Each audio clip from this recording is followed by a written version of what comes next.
Hello అండి. Sunday వచ్చిందంటే ముక్కలేనిదే ముద్ద దిగదనేది రొటీన్ డైలాగ్. సో, ముక్కల బొక్క కాకుండా బొక్కలు కాకుండా మెత్తటి పీసులు తెచ్చుకున్నామండి. అదేంటంటారా? బోటీ పాట అండి. మేకల బోటీ అంటే మా వారికి చాలా ఇష్టం. సో, దాన్ని ఎలా ప్రాసెస్ చేయాలనేది చూద్దాం.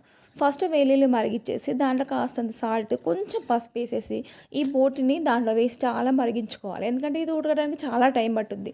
సో, వేలిలోకెళ్ళి తీసేసి ఇప్పుడు ఇక్కడ చూపిస్తున్నట్టు ఒక చాకు తీసుకొని ఆ బొంతలాగా ఉందని గీకి గీకి సావ చంపాలి దాన్ని. లేకుంటే కష్టమండి. దీన్ని క్లీన్ చేసేలోపు మన తల ప్రాణం తోక్కొస్తది. అబ్బా! ఎందుకు తెచ్చుకున్నాంరా నాయనా అనిపించేటట్టు. కానీ తింటే మాత్రం అబ్బబ్బబ్బా! ఏం బావుంటదండి. సూపర్ టేస్ట్ ఉంటది. మీరు కూడా ట్రై చేయండి. సో, ఇలా చాకుతోటి మొత్తం క్లీన్ చేసుకున్న తర్వాత చూడండి స్టెప్ బై స్టెప్. ఆ తర్వాత ఇలాంటి పైపులు మేమైతే చిన్నప్పుడు వీటిని పైపులు అనేటోళ్ళం. సో, ఉడికింది కాబట్టి చిన్న చిన్న పీసులు కట్ చేస్తున్నాం చూడండి. చాలా చిన్నగా అంటే ఫ్రై చేసుకోవడానికి చాలా ఈజీగా ఉంటాయి. సో, మొత్తం క్లీన్ చేస్తే ఇలా ఉంటదండి చూడడానికి. ఇప్పుడు చూడండి చూడడానికి, తినడానికి ఆహా! ఎంత బావుందో కదా!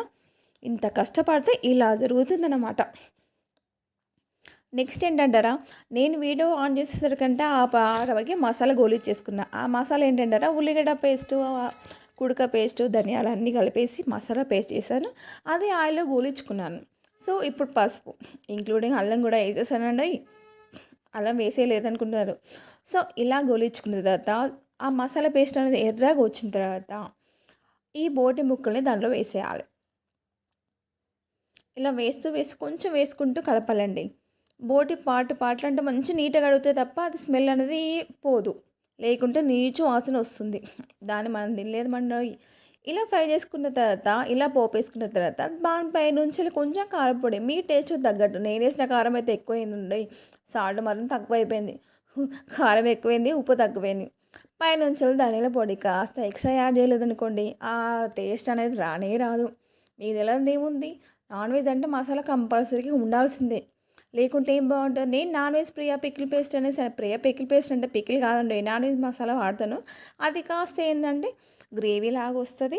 చూడడానికి కలర్ బావుంటది. టేస్టీగా కూడా ఉంటుంది. లైట్‌గా గరం మసాలా వేసేసాను. ఎక్స్ట్రా టేస్ట్ కోసం. అట్లని ఎక్కువ వేయలేదండోయ్.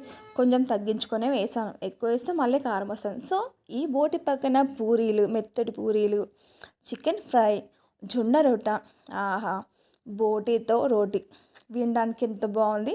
With bagara rice. Okay. Thank you.